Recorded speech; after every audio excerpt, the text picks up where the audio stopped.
இன்னைக்கு நான் கொஞ்சம் அவசரமாக ஒரு இறால் வறுவல் போடுறேன் கிரேவி மாதிரி. அது எப்படி செய்யும் பாருங்க. நான் வந்து சிம்பிள் அட்டம் செய்வேன். இறால் சுத்தம் பற்றி எடுத்துக்கிட்டு 1/2 கிலோ இறால், அது வந்து எண்ணெய் ஊற்றி கடுகு சோம்பு போட்டு வெடிக்க விட்டு அதுக்கப்புறம் 2 பச்சை மிளகாய் கிட்டு போடணும். அப்புறம் வெங்காயம், ஒரு பெரிய வெங்காயம் கட் பண்ணி போடணும்.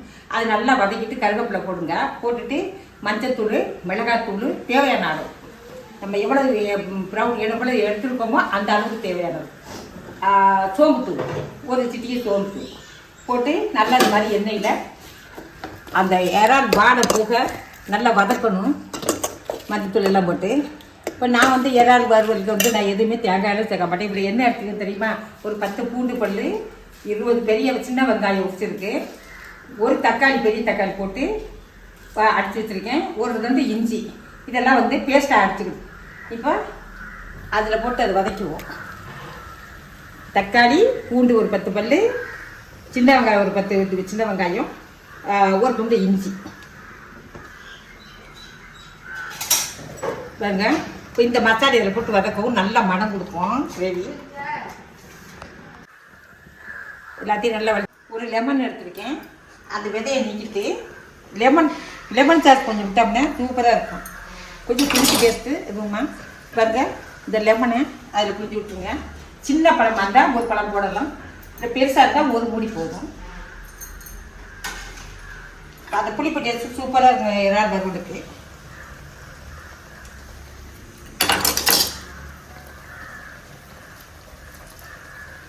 அந்த காரத்துக்கு புளிப்பு, வெங்காயம், இஞ்சி எல்லாம் சேர்ந்து வந்து அவ்வளோ டொமேட்டோ டேஸ்ட்டாக இருக்கும். இது எதுக்காக பண்ண நைட்டில் செய்கிறேன்னா, இப்போ நைட் வந்து நான் கோயம்புத்தூர் போகிறேன் செக்அப் பண்ணுறதுக்கு. என் பொண்ணு அங்கே இருக்குது. பேத்திகளுக்கு பிடிச்சது இந்த இறால் வறுவல். மீன் வச்சுருக்கேன். இனி அது குழம்பு எடுக்கணும். 8:45 நாளைக்கு எல்லாம் செஞ்சு 8:45 கிளம்பிடுவேன். இன்றைக்கு வீட்டு நாளைக்கு வந்துடுவேன். பாருங்க, எல்லாத்தையும் நல்லா மிக்ஸ் பண்ணிவிட்டு நல்லா வேகட்டும். அப்புறம் பாருங்கள் எப்படி இருக்கு. தேவையான அளவு உப்பு போட்டுக்கோங்க. அப்படியே கொஞ்சம் சிம்மில் போட்டோம்னா நல்லா அதிலே வச்சு தண்ணி விட முடியாதுங்க.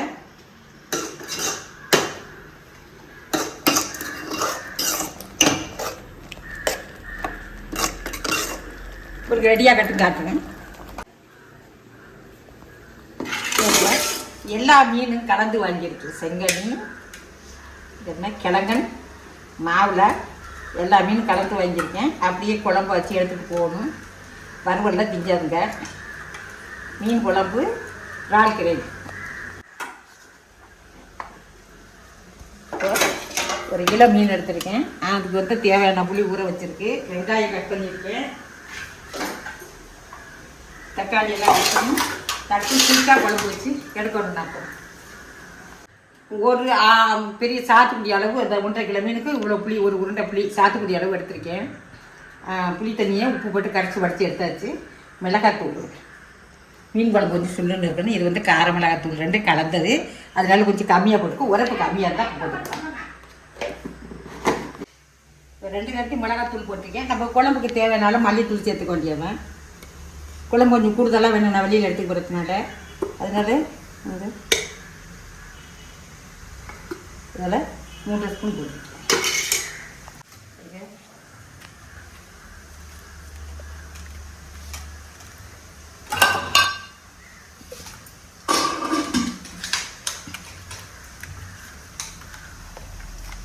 குழம்பு அப்படியே கரைச்சிட்டு புளியிலே உப்பெல்லாம் போட்டு தேவையானாலும் புளியிலே உப்பு போட்டாச்சு.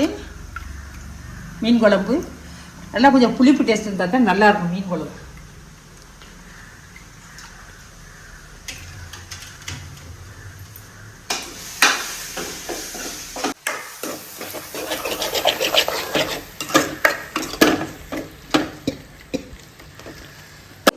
மசாலாத்தூள் போட்டு குட்டியாச்சு. அதுக்குள்ளே இந்த மீன் எடுத்து போட்டு அப்படியே எல்லா மீனையும் அள்ளி அதில் போட்டு திரும்ப எடுத்து வச்சிருந்தேன். குழம்பு நல்லா கொதிச்சதுக்கு பிறகு மீனை போட்டோம்னா மீன் கரையாது. நல்லா உப்பு சார்ந்து நல்லா டேஸ்ட்டாக இருக்கும்.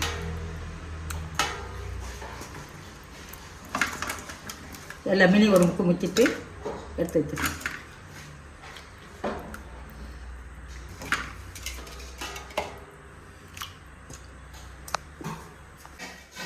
அந்த கரைச்சா மசாலாக்குள்ளே போட்டு மீனெல்லாம் சத்துலேயே அள்ளி வச்சிட்டோம்னா உப்பு நல்லா சாப்பிட்டுக்கும். மீனை ஆரம்பத்திலே போட்டு கொதிக்க விட்டோம்னா மீனில் முள் தான் மிச்சம் இருக்கும். மீன் நல்லா உடைய ஆரம்பிச்சிடும் எந்த மீனாக இருந்தாலும். ரெடி பண்ணி வச்சுக்கிட்டா பருப்பு ஆன் பண்ணிவிட்டு எண்ணெய் ஊற்றிக்கலாம். தாளிக்கிறதுக்கு அளவு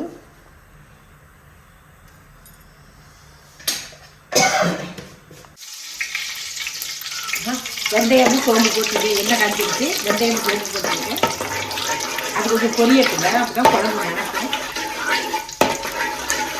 மீன் குழம்புக்கு வெந்தயம் சோம்பு நல்லா சிவந்ததும் வெங்காயத்தை போடலாம்.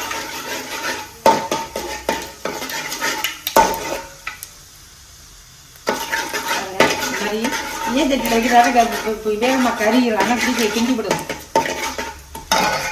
அந்த வெந்தயம் சேர்ந்துருக்கு. வெங்காயத்தை போடணும்.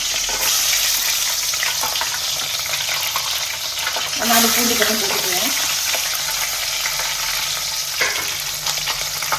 கருவேப்பிலை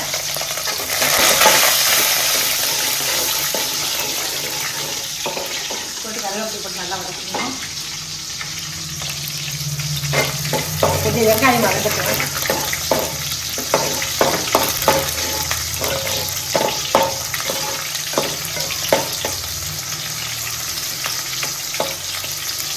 வெங்காயம் நல்லா வதங்கி செவந்தாக்கா குழம்பு நல்லா டேஸ்ட்டாக இருக்கும். வெங்காயத்தை ஊற்றக்கூடாது. அதை பூண்டு வெங்காயமாக நல்லா வதக்கணும்.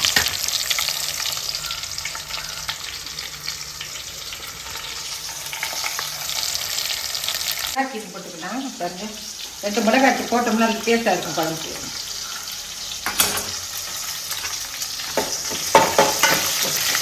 இப்போ வெங்காயம் நல்லா செவந்துட்டு ஒரு தக்காளியை போட்டு வதக்கிட்டு நான் 2 தக்காளி எடுத்துட்டு மீன் குழம்பு தக்காளி சுடுதண்ணி போடுவேன். புளிப்பு டேஸ்ட்டு உரத்து எந்த கரெக்டாக இருந்தால் மீன் குழம்பு நல்லா ருசியாக இருக்கும். தக்காளி போட்டுட்டு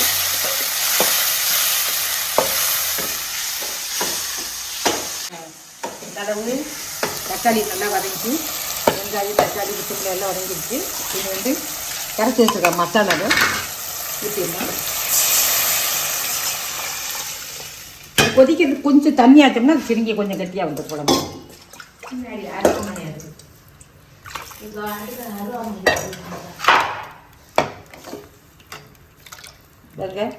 பெரிய மீன் குழம்பு வந்து கொஞ்சம் கட்டியாக இருக்கும். இப்போ குழம்பு கொதிச்ச பிறகு மீனை போட்டுக்கலாம். ரெடி ஆயிடுச்சு. இது பாக்ஸுக்கு மாற்றிடலாம்.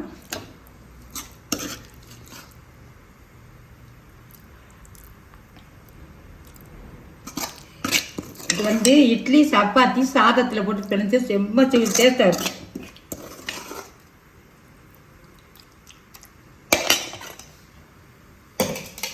காய்கறியும் முடிஞ்சுது. அப்போ உள்ள 10 நிமிஷம் சமையல் தான் இருக்கலாம். மீன் குழம்பு கொதிச்சது மீனை போட்டு இறக்கி வச்சிட வேண்டியது தான். ரொம்ப நேரம் விட்டோம்னா எல்லாம் உடஞ்சி துக்கடாக போயிடும்.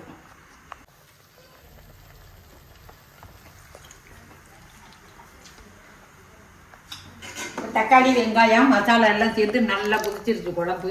எங்க கொதிச்சு மணக்குது. தக்காளி கறி இப்போ வர்ற தக்காளியெல்லாம் கரையவே மாட்டேங்குது.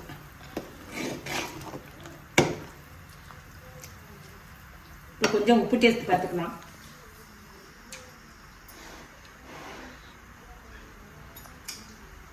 உப்பு பொடி காரம் எல்லாமே கம்மியாக கரெக்டாக இருக்குது.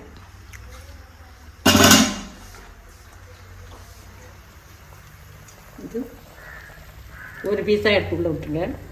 அதாவது கரையிற மீனை பின்னாடியும் கரையாத மீனை முன்னாடி போடணும். இதெல்லாம் கொஞ்சம் நின்று வேகிற மீன் செங்கனி இதெல்லாம்.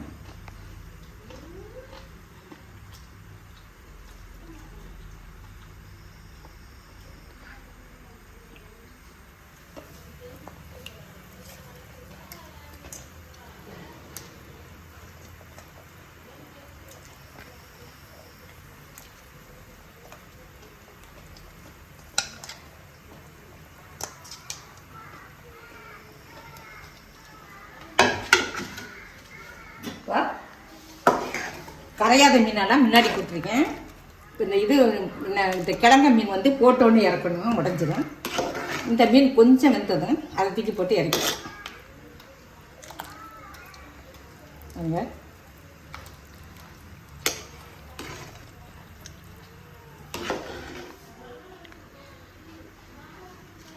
மீனெல்லாம் போட்டு ஒரு கொதி வந்துருச்சு பெரிய மீன். இப்போ வந்து கிழங்கு மீன் வந்து போட்டோன்னே இறக்கணும். இது வந்து உடையும். நம்ம முழுதா சாப்பிட்டு போட்டு இறங்கிட்டு அந்த ஆவிலே வந்துவிடும். இது வந்து கிழங்கு மீன் பாருங்க. இது மாதிரி எடுத்து போட்டு இல்லை உடனே இந்த மாதிரி கரண்டி போடுவது மீன் குழம்புக்கு.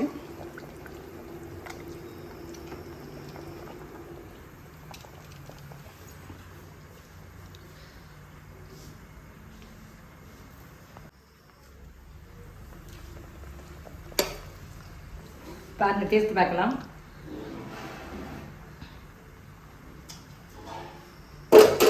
உப்பு புளி காரம் எல்லாம் சூப்பராக இருக்குது. ரொம்ப ஈஸியானது. நம்ம தமிழ்நாட்டு குழம்பு மீன் குழம்பு, தஞ்சாவூர் மாவட்டம் ஆவணத்து குழம்பு ரொம்ப செம்ம டேஸ்ட்டாக இருக்குது. எல்லோரும் இந்த மாதிரி வெளியில் உள்ள உணவை பார்த்து வச்சுக்கோங்க. நான் அந்த மாதிரி சின்ன பிள்ளைங்களாம் ரொம்ப பேர் கேட்குறாங்க தான், நீங்கள் போடுங்க சமையல் போடுங்க அப்படின்னு. முன்னாடியே ஆரம்பத்துலேருந்து என்னோடய சமையலை பார்த்து சமைக்கிறேன்னு சொன்னாங்க. பிள்ளைங்க மட்டும் இல்லை, பசங்க எல்லாம் வெளியில் வெளிநாட்டில் போயிருக்கவங்களாம் இந்த மாதிரி பார்த்து சமைக்கிறாங்க. அவங்களுக்கு உபயோகமாக இருக்குமே தான் நான் இது போடுறேன். இப்போ அதனால் எல்லாருக்கும் மீன் குழம்பு வைக்க தெரியாதுன்னு கேட்க வேண்டாம். பார்த்து இந்த மாதிரி நல்ல மெத்தடில் செஞ்சுக்கோங்க. இன்றைக்கி இறால் கிரேவியும் மீன் குழம்பும் ஒன்றா செஞ்சுருக்கு. 2 மெத்தடையும் பார்த்துக்கோங்க. செம்ம டேஸ்ட்டாக இருக்குது. தொடர்ந்து பானம சமையலுக்கு ஆதரவு கொடுங்க. நன்றி, வணக்கம். பானம சமையல்.